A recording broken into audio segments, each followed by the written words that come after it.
नियोजित शिक्षकों को दिसंबर 2024 में राज्यकर्मी बनना हुआ निश्चित और सक्षमता काउंसलिंग के लिए एक बार फिर से मिला मौका। खबर देखने वाले तमाम दर्शक बंधुओं को इसके चौधरी का प्यार भरा नमस्कार और आदाब। दोस्तों, तमाम शिक्षकों के लिए बड़ी खबर है, विशेष रूप से उन शिक्षकों के लिए जिनका कि सक्षमता काउंसलिंग के दरमियान डाउटफुल करार दे दिया गया था या फिर कोई शिक्षक सक्षमता काउंसलिंग में अनुपस्थित हो गए थे। ऐसे शिक्षकों को शिक्षा विभाग की ओर से एक बार फिर से मौका प्रदान कर दिया गया है, जिनके मन में ये बातें उभर गई थी कि ऐसा ना हो कि शिक्षा विभाग विलंब कर दे और इस बार की प्रक्रिया के अंतर्गत शिक्षकों को राज्यकर्मी बनाने की जो कोशिशें की जा रही है उस प्रक्रिया में हम सम्मिलित हो पाएंगे या फिर नहीं हो पाएंगे। ये अटकलें अब बिल्कुल रूप से समाप्त हो गई है। निश्चित रूप से डाउटफुल वाले भी शिक्षक अब इसी प्रक्रिया के अंतर्गत राज्यकर्मी बन सकते हैं। साथ ही साथ वो तमाम शिक्षक जिनका कि किसी भी कारण से काउंसलिंग की प्रक्रिया संपन्न नहीं हो पाई थी, वो भी विशिष्ट शिक्षक बनते हुए राज्यकर्मी का दर्जा प्राप्त कर सकते हैं। दोस्तों, इसके लिए शिक्षा विभाग की ओर से एक पत्र जारी कर दिया है, जिस पत्र ने बिल्कुल ही स्पष्ट कर दिया है कि दिसंबर 2024 में निश्चित रूप से बिहार के वो तमाम सक्षमता उत्तीर्ण शिक्षक राज्यकर्मी बन जाएंगे, उनके विद्यालयों का आवंटन कर दिया जाएगा। कई अहम बिंदुओं की चर्चा की गई है जारी किए गए पत्र में, जिससे शिक्षकों को राहत प्रदान की गई है और इस पत्र से निश्चित रूप से शिक्षकों की आशाएं जाग गई है। आखिर क्या कुछ इसमें उल्लेख किया गया है, कैसे शिक्षकों को राहत प्रदान की गई है, इससे पहले कि इस पर हम विस्तार पूर्वक चर्चा करें, अगर आपने अभी तक हमारे इस चैनल सुसत्य वचन को सब्सक्राइब नहीं किए हैं तो कृपया अभी सब्सक्राइब कर लेंगे।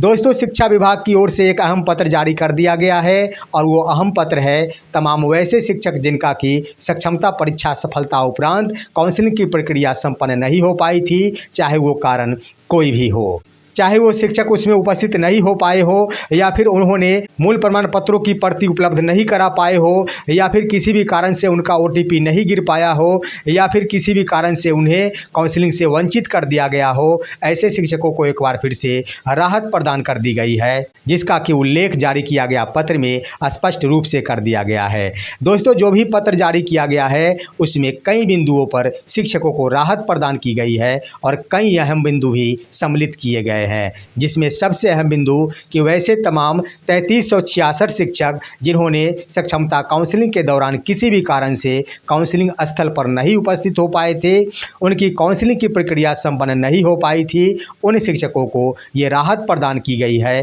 कि वैसे शिक्षक अब निश्चित रूप से अपने स्लॉट पर उपस्थित होकर काउंसलिंग की प्रक्रिया में भाग ले सकते हैं और राज्यकर्मी का दर्जा प्राप्त कर सकते हैं। दोस्तों, काउंसलिंग के क्रम में हम बता दें कि ये पत्र जारी होने के बाद 2 और पत्र जारी किए जाएंगे, जिसमें सबसे पहले एक पत्र होगा शिक्षकों द्वारा सुधार संबंधी आवेदन के संबंध में और दूसरा पत्र होगा सक्षमता काउंसलिंग के लिए स्लॉट निर्धारण के संबंध में। तो 2 और पत्र जारी होना बाकी है, जिसमें से एक पत्र 19 अक्टूबर 2024 के बाद निश्चित रूप से जारी कर दिए जाएंगे, तो वहीं दूसरा पत्र अक्टूबर के अंतिम सप्ताह में जारी कर दिया जाएगा। दोस्तों, जो भी पत्र आज जारी किया गया है इसमें स्पष्ट रूप से यह उल्लेख कर दिया गया है कि कई प्रकार की त्रुटियां शिक्षकों के सक्षमता काउंसलिंग के दरमियान पाई गई है। इन तमाम त्रुटियों के समाधान के लिए बिहार विद्यालय परीक्षा समिति को अपने वेबसाइट में भी परिवर्तन लाना होगा, उन्हें अपने वेबसाइट को अपडेट करना होगा। इसके लिए शिक्षा विभाग ने बिहार विद्यालय परीक्षा समिति को यह दिशा निर्देश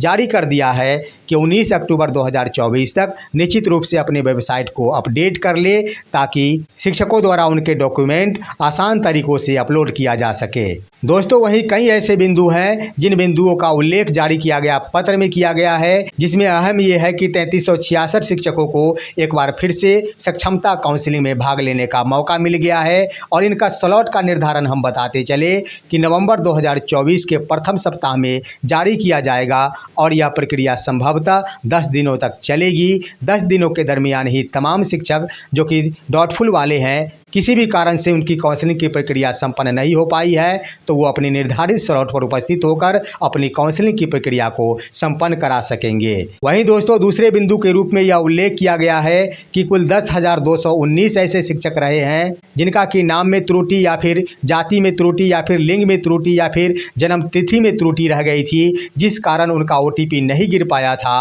और वे सभी के सभी शिक्षक सक्षमता काउंसलिंग से वंचित हो गए थे। इन शिक्षकों को भी एक बार फिर से मौका प्रदान किया गया है कि वे सभी के सभी अपने नाम में भी परिवर्तन करा सकते हैं, जाति, लिंग, जन्म तिथि इत्यादि में भी परिवर्तन करा सकते हैं, ताकि उनके मोबाइल पर OTP गिर सके और उनका सत्यापन हो सके। इसके लिए जो शिक्षा विभाग की ओर से प्रावधान किया गया है वह एक अहम प्रावधान है और इस पर गंभीरतापूर्वक विचार करने की आवश्यकता है। दोस्तों, हम बताते चले कि 10,219 ऐसे शिक्षक हैं जिनके मन में यह भ्रम फैल गई थी कि निश्चित रूप से हमारे मोबाइल पर OTP नहीं गिरे तो आखिर क्या होगा। दोस्तों, शिक्षा विभाग ने यह दिशा निर्देश जारी कर दिया है कि वैसे शिक्षक जिनके नाम में त्रुटि हो गई थी, जाति, लिंग, जन्म तिथि इत्यादियों में त्रुटि के कारण उनके मोबाइल पर OTP नहीं गिर पाया था, वे सभी के सभी शिक्षक इन तमाम बिंदुओं में सुधार करा सकते हैं। इसके लिए यह कहा गया है कि उन शिक्षकों को अलॉटेड जिला में जाना होगा। जो भी जिला उनके लिए आवंटित किया गया है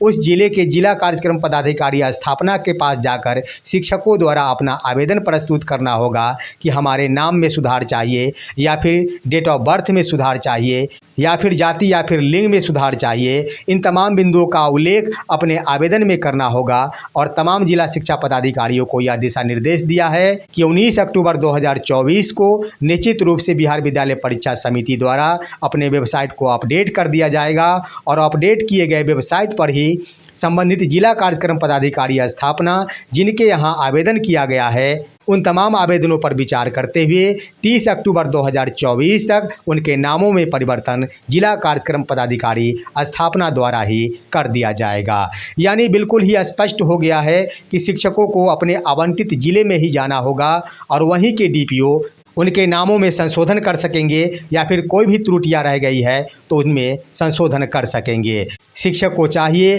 कि वो सिर्फ अपना आवेदन जिला कार्यक्रम पदाधिकारी स्थापना को सुपुर्द करे और यह प्रक्रिया जिला शिक्षा पदाधिकारी के देखरेख में ही हस्ताक्षर से संपादित होंगे। दोस्तों, हम बता दें कि इसके लिए एक और पत्र जारी किया जाएगा और उस पत्र में इस बात का उल्लेख किया जाएगा कि शिक्षकों को इतने तारीख से आवेदन करने होंगे अपने अपने अलॉटेड जिले में जाकर जिला कार्यक्रम पदाधिकारी स्थापना कार्यालय में। वहीं दोस्तों, शिक्षा विभाग की ओर से शिक्षकों को इस रूप में भी राहत प्रदान की गई है कि वैसे शिक्षक जिनके टाइटल में कोई परिवर्तन हो गया था, टाइटल और आधार के नामों में कोई दिक्कत है, दोनों का मैच नहीं कर रहा है, तो ऐसे शिक्षकों को पत्र के माध्यम से राहत प्रदान कर दी गई है। स्पष्ट लिख दिया गया है कि शिक्षकों को इसके लिए कोई ज़्यादा प्रावधान नहीं, सिर्फ उनके द्वारा दिए गए शपथ पत्र के माध्यम से ही शिक्षा विभाग उसे एक्सेप्ट कर ले और उसके आधार पर उनकी काउंसलिंग की प्रक्रिया को संपन्न करा दे। दोस्तों, ढेर सारे ऐसे शिक्षक हैं जिनके सक्षमता आवेदन में कुछ और नाम था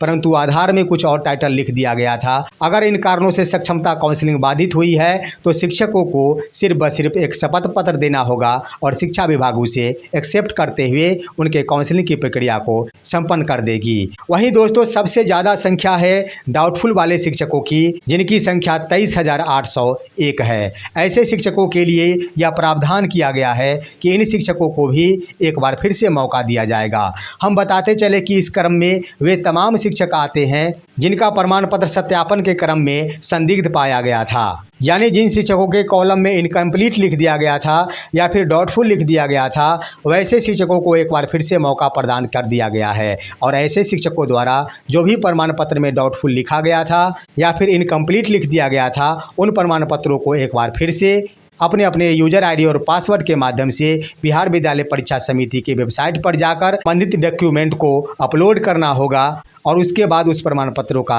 सत्यापन होगा। उसके बाद ही संबंधित अलॉटेड तिथि पर उनकी काउंसलिंग की प्रक्रिया संपन्न कराई जाएगी। वहीं दोस्तों, शिक्षा विभाग की ओर से इन बातों का भी उल्लेख कर दिया गया है कि शिक्षकों द्वारा पूर्व में जो भी प्रमाण पत्र अपलोड किया गया है उसमें किसी भी प्रकार का छेड़छाड़ नहीं होना चाहिए, वे सभी के सभी सुरक्षित रहेंगे। नए प्रमाण पत्र जो भी अपलोड किए जाते हैं उसका वेरिफिकेशन होगा और उसके आधार पर शिक्षकों की काउंसलिंग की प्रक्रिया संपन्न कराई जाएगी। वहीं दोस्तों, शिक्षा विभाग ने यह स्पष्ट कर दिया है कि तमाम सक्षमता उत्तीर्ण शिक्षकों में 33,893 शिक्षकों की संख्या है जिनकी काउंसलिंग की प्रक्रिया अभी तक संपन्न नहीं हो पाई है। इन तमाम शिक्षकों की काउंसलिंग की प्रक्रिया निश्चित रूप से नवंबर के प्रथम 10 दिनों के अंदर संपन्न करा लिए जाएंगे और उसके बाद शिक्षकों का आवेदन लिया जाएगा कि आखिर विकल्प के रूप में विद्यालय पदस्थापन हेतु वो कौन सा चुनाव करते हैं। दोस्तों, हम बताते चले कि शिक्षा विभाग ने यह बातें कह डाली है कि इसके लिए सॉफ्टवेयर का निर्माण कराया जा रहा है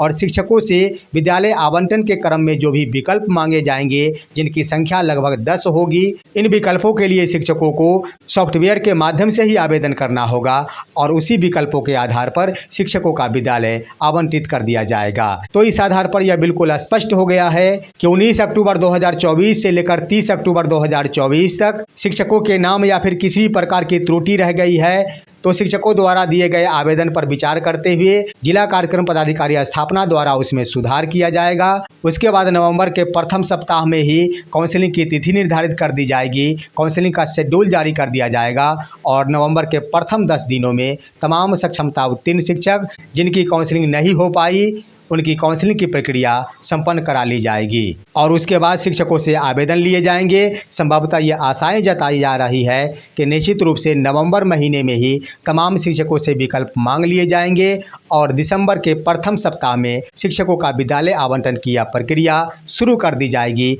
जैसा कि बयान भी माननीय शिक्षा मंत्री की ओर से दिया गया है कि दिसंबर तक तमाम सक्षमता उत्तीर्ण शिक्षकों का पदस्थापन हो जाएगा और सभी शिक्षक अपने अपने विद्यालय योगदान कर लेंगे। इस तरह से निश्चित रूप से शिक्षकों को दिसंबर 2024 अपने मूल विद्यालय का अंतिम महीना रह जाएगा और उसी महीने तमाम शिक्षकों को अपना घर परिवार या फिर विद्यालय परिवार को छोड़कर अपने आपसी प्रेम से नाता तोड़कर अपने नव आवंटित विद्यालय में जाना पड़ेगा और वहां जाकर विशिष्ट शिक्षक कहलाते हुए राजकर्मी का दर्जा प्राप्त करना होगा। तो आज की खबर बस इतना ही। आप सभी हमारे इस वीडियो को लाइक करते हुए तमाम दोस्तों के पास शेयर कीजिए और अब दीजिए अपने ही दोस्त इसके चौधरी को इजाज़त। जय हिंद, जय भारत।